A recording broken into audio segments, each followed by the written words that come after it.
Hi നമസ്കാരം. ഇന്നിപ്പം നമ്മുടെ സോഷ്യൽ മീഡിയ മൊത്തം തുറന്നാൽ നേപ്പാൾ പ്രശ്നമാണ് കത്തി നിൽക്കുന്നത്. നേപ്പാളിൽ എന്താണ് സംഭവിക്കുന്നത്? നമ്മുടെ അയൽ രാജ്യങ്ങളിലെല്ലാം ഓരോ പ്രശ്നങ്ങൾ ഇങ്ങനെ സംഭവിച്ചുകൊണ്ടിരിക്കുന്നു. ഇത് നമ്മുടെ ഇന്ത്യയിലും സംഭവിക്കണം എന്ന് ആഗ്രഹിക്കുന്ന ഒരുപാട് പേരുണ്ട്. അതുപോലെ അത് പറഞ്ഞുകൊണ്ടിരിക്കുന്നവരും അതിനുവേണ്ടി ശ്രമിക്കുന്നവരും ഈ നേപ്പാളിൽ സംഭവിച്ചതുപോലെ ഇന്ത്യയിലും സംഭവിക്കണം എന്ന് ആഗ്രഹിച്ച് അതിനുവേണ്ടി ശ്രമിക്കുന്നവരും ഒരുപാട് പേരുണ്ട്. നേപ്പാളിൽ എന്താണ് സംഭവിച്ചതെന്ന് ഇപ്പോഴും ജനങ്ങൾക്ക് ശരിക്കും പറഞ്ഞാൽ അറിയില്ല. അവിടുത്തെ കമ്മ്യൂണിസ്റ്റ് ഭരണം വർഷങ്ങളായി 10-25 വർഷം കൊണ്ട് അവിടെ കമ്മ്യൂണിസ്റ്റ് ഭരണം അവർ ഭരിച്ചു.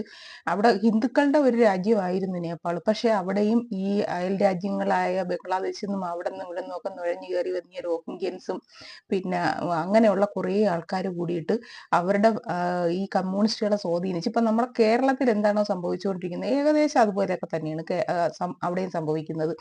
അങ്ങനെ സ്വാധീനിച്ച് അവിടുത്തെ ജനങ്ങളെ അടിച്ചമർത്തി. അതായത് അവിടുത്തെ ഭരണാധികാരികളെയും നേതാക്കന്മാരെയും ഒക്കെ മക്കളുകളും വിദേശത്ത് പഠിക്കുന്ന അവരൊക്കെ വലിയ ലെവലിൽ, പക്ഷെ അവിടുത്തെ സാധാരണക്കാരായ ജനങ്ങൾക്ക് ഒന്നുമില്ല. അവസാനം അവര് എല്ലാരും കൂടെ ക്യാമ്പയിൻ ചെയ്യാൻ തീരുമാനിച്ചു. സോഷ്യൽ മീഡിയ വഴി എല്ലാരും ഇങ്ങനെ ഒരേ ക്യാമ്പയിൻ ചെയ്തു.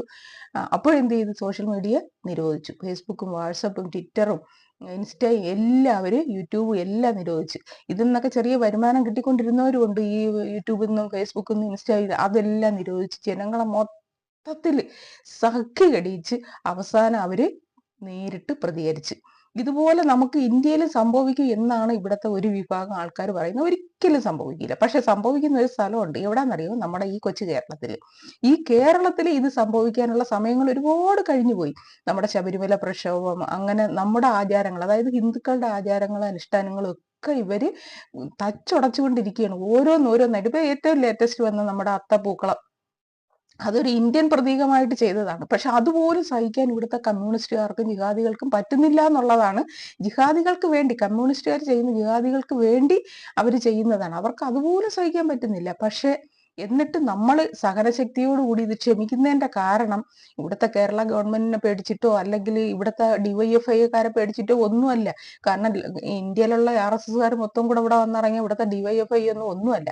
അതൊന്നും അല്ല, നമ്മൾ പേടിച്ചിട്ടൊന്നും അല്ല ഇത് ചെയ്യാത്ത കാരണം ഇന്ത്യ ഭരിക്കുന്നത് നരേന്ദ്രമോദി ആയതുകൊണ്ടും കേരളം ഇന്ത്യയുടെ ഒരു ഭാഗമായതുകൊണ്ടും നാളെ നമുക്ക് ഇവരെയൊക്കെ ഒഴിവാക്കിയിട്ട് നമുക്ക് നല്ലൊരു കാലം ഉണ്ടാവും എന്ന് നമ്മൾ ആഗ്രഹിക്കുന്നത് കൊണ്ടും അതിനുവേണ്ടി ശ്രമിക്കുന്നത് കൊണ്ടും മാത്രമാണ് നമ്മൾ കേരളത്തിൽ ഇതുപോലുള്ള അക്രമങ്ങളൊന്നും നമ്മൾ മുതിരാതെ സഹനശക്തിയോടുകൂടി നമ്മൾ എന്തെല്ലാം ശബരിമല പ്രക്ഷോഭമൊക്കെ നമുക്ക് ശരിക്കും പറഞ്ഞാൽ ഇതൊക്കെ ചെയ്യേണ്ട ഒരു സമയമായിരുന്നു. എന്നിട്ട് പോലും നമ്മൾ ക്ഷമിച്ചും സഹിച്ചും മുന്നോട്ട് പോയിക്കൊണ്ടിരിക്കുന്നതിന്റെ കാരണം ഇന്ത്യ ഭരിക്കുന്നത് നമ്മുടെ BJP സർക്കാരും നമുക്കൊരു ആശ്വാസവും പിന്നെ നമ്മുടെ കേരളത്തിന്റെ തലവൻ, അതായത് നമ്മുടെ ഗവർണർ, പിന്നെ നമ്മുടെ ഹൈക്കോടതി, സുപ്രീം കോടതി ഒക്കെ ഉള്ളത് കൊണ്ടാണ് നമ്മൾ ഇവർ ചെയ്യുന്ന പല കാര്യങ്ങളും നമ്മൾ കോടതിയിൽ ഡിഫെൻഡ് ചെയ്ത് ജയിക്കുന്നുണ്ട്.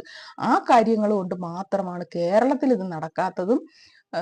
നമ്മൾ ആഗ്രഹിക്കുന്ന കണക്കൊരു നല്ലൊരു മാറ്റം നമ്മൾ ഇവിടെ വരും എന്നുള്ള പ്രതീക്ഷ കൊണ്ടുമാണ് നമ്മൾ മുന്നോട്ട് പോയിക്കൊണ്ടിരിക്കുന്നത്.